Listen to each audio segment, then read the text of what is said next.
In the headlines, 3 retired teachers recognized for their dedication to the profession.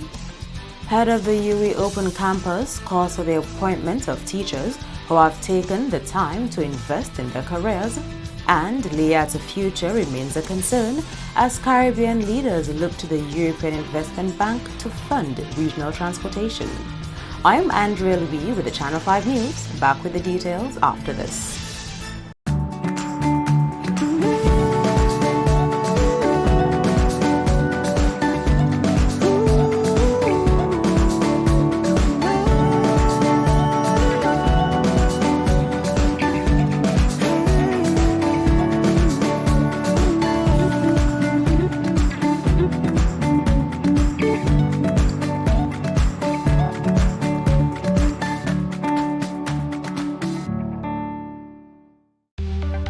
Here are some tips to reduce mosquito presence in and around your home. Keep water storage containers properly covered. Remove containers that can collect water from your surroundings. Keep garbage bins tightly covered. Pick up your litter and remove all tires from your yard. Keep gutters free of leaves and twigs to prevent stagnant water. Prevent Zika, dengue, and chikungunya. Fight the bite. This is a public service announcement from the Dominica Red Cross. This message is supported by Flow. Thank you for staying with us. First up, teachers have been challenged to keep children interested in learning both during and after their time at school. The call came from Minister for Education Peter Seja when he addressed the 20th National Annual General Meeting of the Dominica Association of Teachers on Wednesday. Seja says due to the rapidly changing technological era, more investments need to be made in revolutionizing the classroom and keeping children interested in learning. The education system must lay a strong foundation for them to continue to stay curious, learn, and improve long after they have left the school system, so that they will adapt and thrive to whatever the future may be. I believe this is the time that we have to consider more than ever before where we can make major adjustments to the education structure and invest significant new resources to redevelop the system. The DAT's AGM was held under the theme Education, an Essential Investment. Seja says to date, hundreds of Dominicans are pursuing higher studies in areas of national priority, including scores of teachers. He says government has invested over $12 million in the past 2 financial years on the development of its teachers. Friends, we do this because we recognize that it is an investment in the future of this country, an investment in its potential, which we expect to bear fruits in the years ahead. Our continuing support for our youth at the Dominica State College and at the University of the West Indies Open Campus, as you heard clearly articulated by Ms. Joseph, is further evidence of our commitment to higher education. We see education and development as interchangeable. Meantime, 3 retired teachers were awarded for their long-standing dedication to the profession. Eugenia Richards Scotland, one of the awardees, worked as a teacher for over 40 years. Schools taught Roseau Mixed Infants, 1977 to 1978. Loda Primary School, 1978 to 2017. And from 2006 to 2018, she served as principal of Trafalgar Primary, 2017 to 2018. Achievement, Dominica Teachers College and UE Certificate in Education. Matilda Tuse, another awardee, started her teaching career at the Calibishi Primary School in 1981, eventually becoming its music teacher and retiring in 2019. She furthered herself by enrolling at the Dominica Teachers Training College in 1985 and graduated with a certificate from Teachers College and the University of the West Indies. Mrs. Toussaint studied vocational skills in the United States of America from 1989 to 1991. Upon her return to school, she taught the Junior Secondary Program, JSP, until it was discontinued. There she taught food and nutrition, clothing, and textile. She also taught French from 1980 and did courses in Guadeloupe and Martinique. Mrs. Toussaint holds 2 certificates in music theory from associated boards of the Royal Schools of Music. And Nellie Fabian Joseph, who was absent from Wednesday's ceremony, began her teaching career at the Benz Seventh-day Adventist Primary School in 1975 and taught for over 4 decades. She distinguished herself as a determined teacher who valued professional development and embraced every opportunity to improve herself. Her first attempt at her professional development was in 1983 when she pursued studies with Transworld Tutorial College in Britain. She secured 2 certificates, one in Principles of Teaching and the other in Principles and the Practice of Management. She is proud of her pedagogical approach to teaching, which has enabled her to excel and to serve on the national, regional, and international levels while she remained committed to God. In other news, fringe events ahead of the 10th edition of Jazz and Creole are scheduled to kick off this weekend. The main stage event is scheduled for Sunday, 5th May, with the first fringe event taking place on Saturday, 27th April at Ocean Edge in Castle Comfort. But as Kerwin John Baptist, events assistant with the Dominica Festivals Committee, DFC, explains, the fringe events give more exposure to the jazz culture in Dominica. The fringe events, basically, they bring out the experience. They bring out the experience for the patrons. They give you something to do, not just for one day, the main day, which is on May 5th, but also all the days leading up to the jazz, so you get a better vibes of the entire event itself. Among this year's fringe events are Jazz and Tea at the Common Preparatory School, Jazz on the Shoreline at Fort Young Hotel, and Soca Jazz at the Atlantic View Resort and Spa in Anne's Domain. And while not an official fringe event, John Baptist says there will be jazz-infused lunchtime activities leading up to the May 5th event. So what we're giving you guys for the jazz experience is on from May 1st, so that's May 1st, 2nd, and 3rd, that's the Wednesday, Thursday, and Friday, from 12 to 2.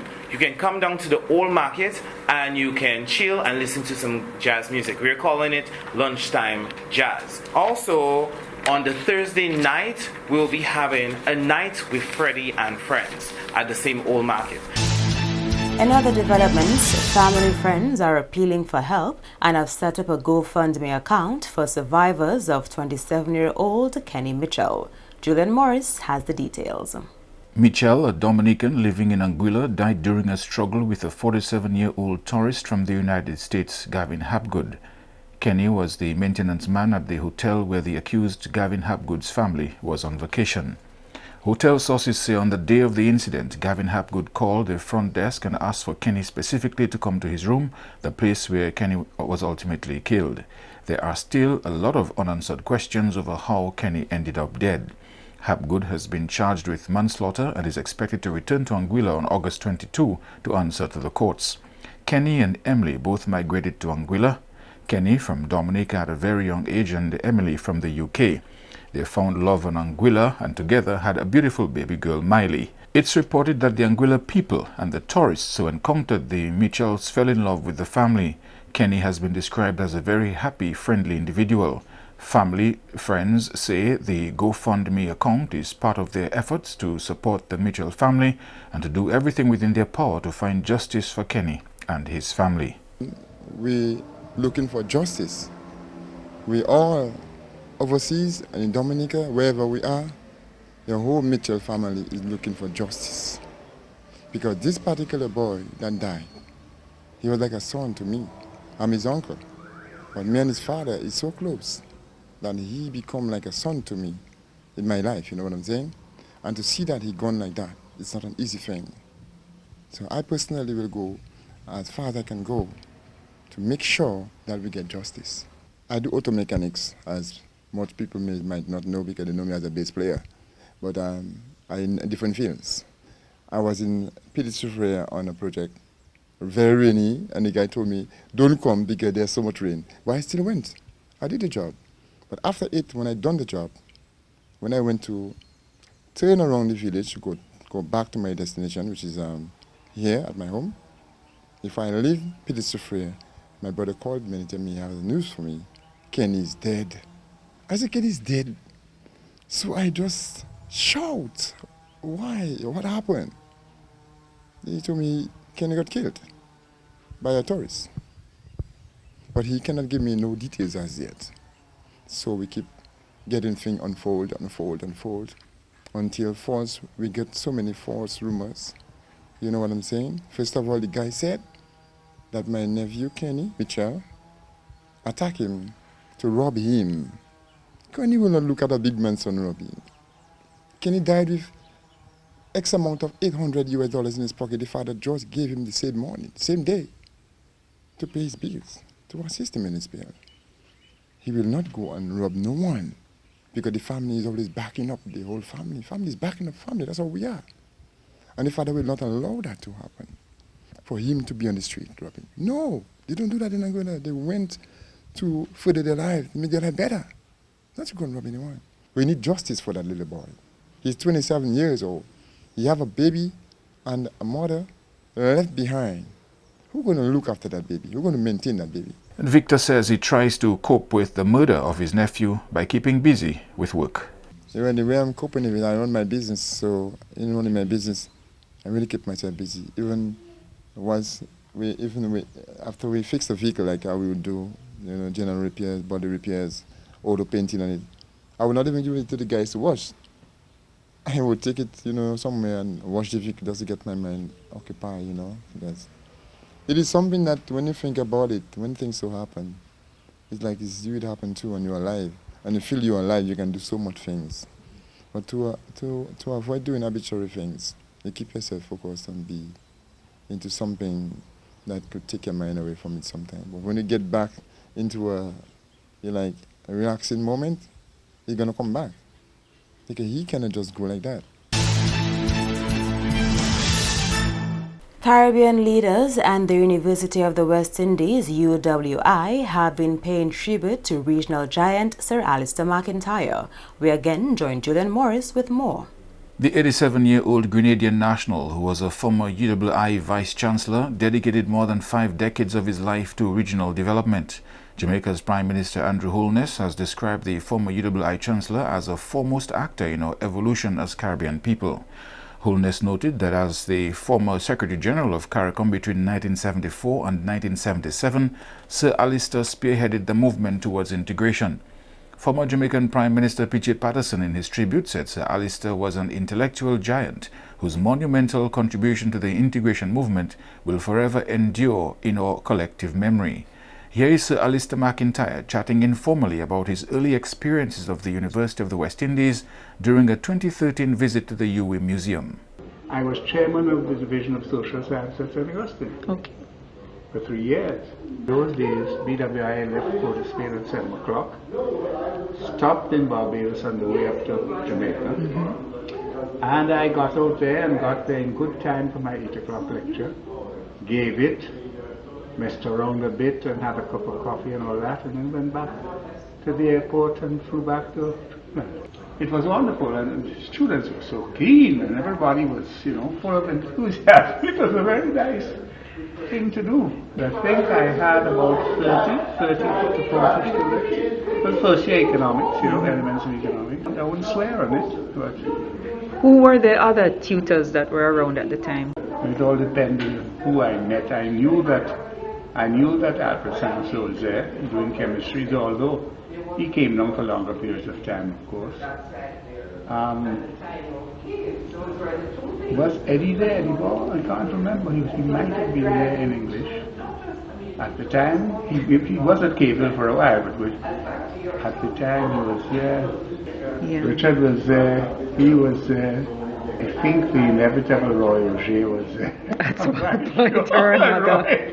Would have helped out to get it going. All my team have come down for us. I seem to recall at some point. People moved in and out. But Sydney came after that, and I backed off because I was then being pulled into all manner of things in Trinidad, like the Trinidad government. So, from the very beginning, their rationale was to serve as a campus for Barbados and the VCS. It wasn't a Barbados campus that the council set up. So, they had a wider mandate than the island in which they resided. But it's also a bit of youth and you know, Mona has always had a good regional presence among people who seem to think so these days. What can I tell you? St. Augustine has never been really regional, you know. I spent 3 years there, nearly 4. And St. Augustine had its history as well because it grew out of the Imperial College of Tropical Agriculture, which has had a very exclusivist tradition, and a lot of that rolled into the St. Augustine thing. But one hopes that the university would survive. Sir Alistair died in Jamaica on Saturday, where he had made his home. You are watching the Channel 5 News. Stay tuned for more after the break.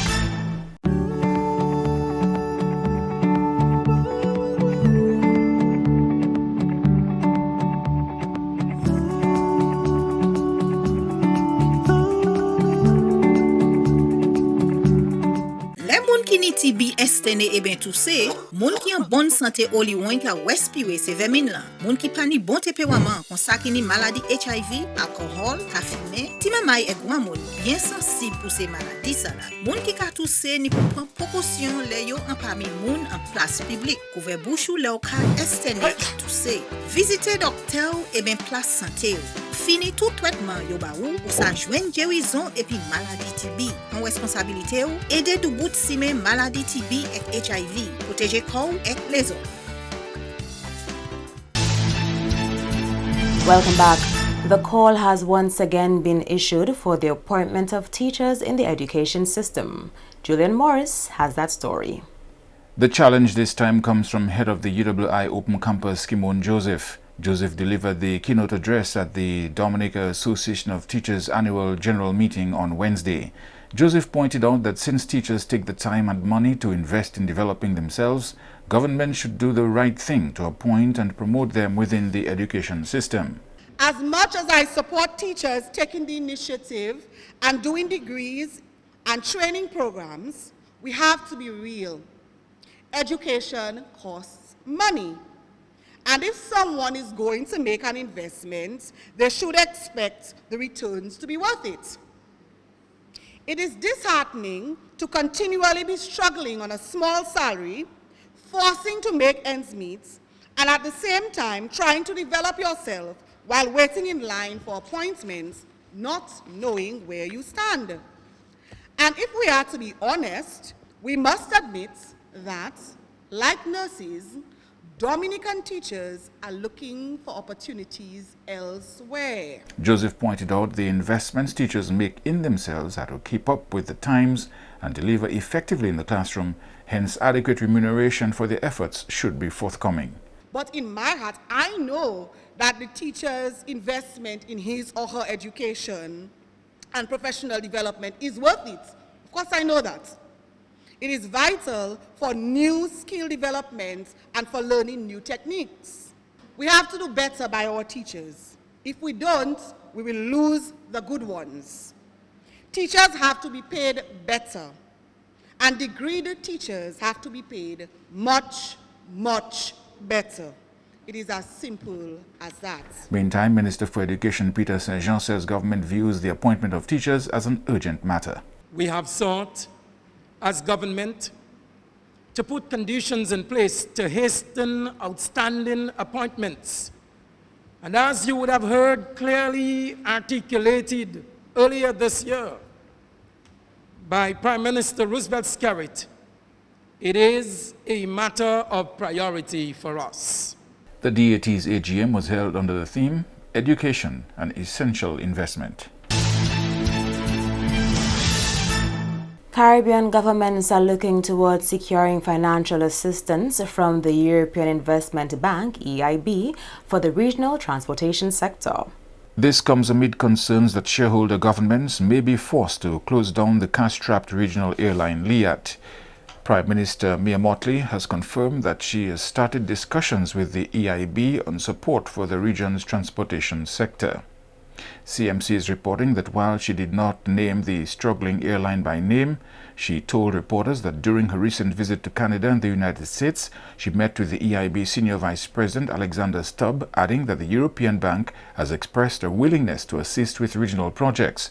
St. Vincent and the Grenadines Prime Minister Dr. Ralph Gonsalves said earlier this month that the regional carrier may be forced to close its operations after Caribbean governments appear reluctant to provide the necessary cash injection needed to keep the airline flying. Gonsalves says only Grenada so far had responded positively to the call for US $5.4 million to help the airline deal with its current financial problems. Gonsalves said Prime Minister Dr. Keith Mitchell has put in approximately $1 million towards emergency funding because he is interested in seeing Liat remain in the sky. Earlier this month, Liat said despite pilots and its workers across all its 15 destinations agreeing to a 6% salary cut, the airline is still facing a severe financial problem. It said this may require additional salary cuts from employees. And Antigua and Barbuda's Prime Minister Gaston Brown says his government will never allow Liat to go under as a result of the financial challenges it is currently facing. Brown was responding to a statement by Prime Minister Ralph Gonsalves that the lack of financial input from some regional countries served by the airline could bring about its imminent closure. Speaking of his country's contribution, Brown said, open quote, even if the payment were not made, they will be made, closed quote. On the other hand, the Chief of Staff in the Office of the Prime Minister, Lionel Max Hurst, says Antigua and Barbuda has remained true to its commitment to a US $1 million investment in Liat. Antigua and Barbuda, which has 69 departures, was expected to make its $1 million contribution by March 15th. Notwithstanding this, Hurst emphasized his hope that Gonsalves' prediction does not actualize.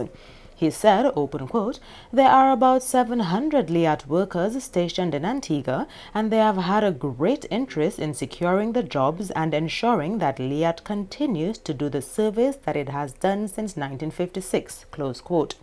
Antigua and Barbuda, Barbados, Dominica, and St. Vincent and the Grenadines are the 4 shareholder governments that support Liat financially.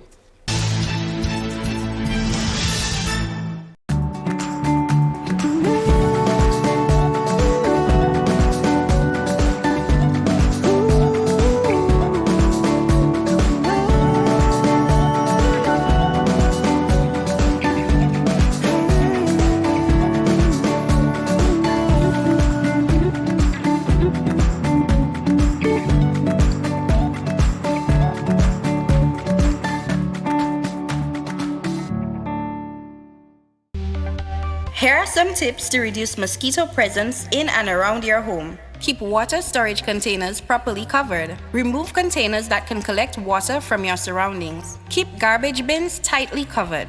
Pick up your litter and remove all tires from your yard. Keep gutters free of leaves and twigs to prevent stagnant water. Prevent Zika, dengue, and chikungunya. Fight the bite. This is a public service announcement from the Dominica Red Cross. This message is supported by Flow. To end the news, the headlines again. 3 retired teachers recognized for their dedication to the profession.